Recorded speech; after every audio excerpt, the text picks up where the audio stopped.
Peggy 18.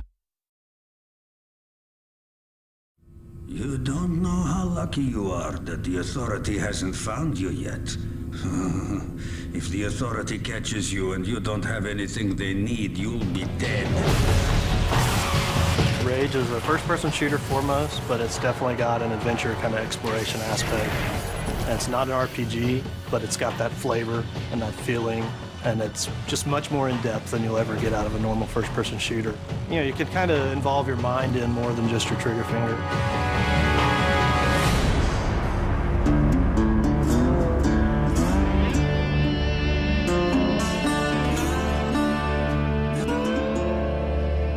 Bad guys in the world, you know, we have everything. There's some bandits around the corner. Do what you can.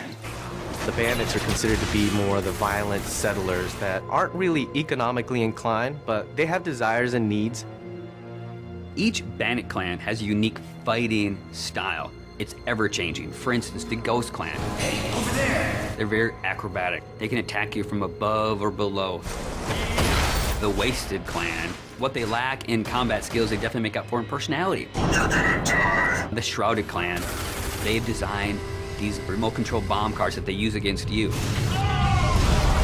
We felt that with human type opponents, if you add personality to the fighting skills and add personality to the characters, it really makes the world more refreshing. We're losing this! But if you fight that enemy for 12 hours, I don't care how cool he was in hour 1, it's not going to be so cool in hour 12. So it's about mixing it up for the player. Not reinventing the rules, but give him something a little different around every corner, so that's what we strive to do. The Wasteland has a number of mutants. So there's a bit of mystery to where the mutants came from. Some people believe that the cosmic radiation in the impact winter affected human development. But some people believe that the Authority were conducting experiments on humans, and the failures were, of course, the mutants. Then, of course, there's the Authority.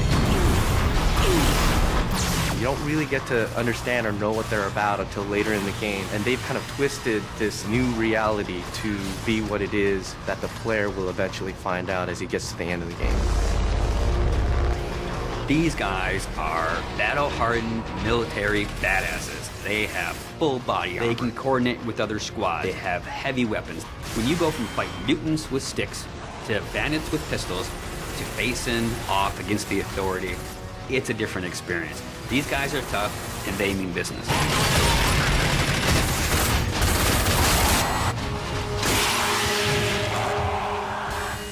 It is famous for having incredible graphics. So I wanted to have this real combat feel to it. Remember, to be of use to us, you must be able to move around freely. We decided to kind of make animations using motion capture. In Rage, we have upwards of 6,000 animations that have been created. One type of character may have 300, 400, 500 animations that go with them. By applying those animations, the character is starting to look a lot more interesting. You also look interesting. When you're actually in combat with an AI, they have multiple layers themselves. When you shoot at the enemy, they'll actually react to the shot. So they'll freak out and they get into this scramble mode where he's running around trying to save his life and then dive into cover. And this is not really scripted, it's just based on what you've done to the enemy, which will change the AI state, and then they will play these different state of animations. And you can interact with them at the time they're doing that, so it's not like they're just stuck in that particular animation. You can shoot them and kill them, and everything happens as you would expect. And all these things work seamlessly together to really make our AI stand out and feel like they're part of the world in a way that you haven't seen in a first-person shooter before. Well, enough with all that. When a player is interacting in a combat scenario, the important thing to do is give them choices. And there should never be a dead point when they're only thinking, oh, I'm just holding the trigger down to kill these guys.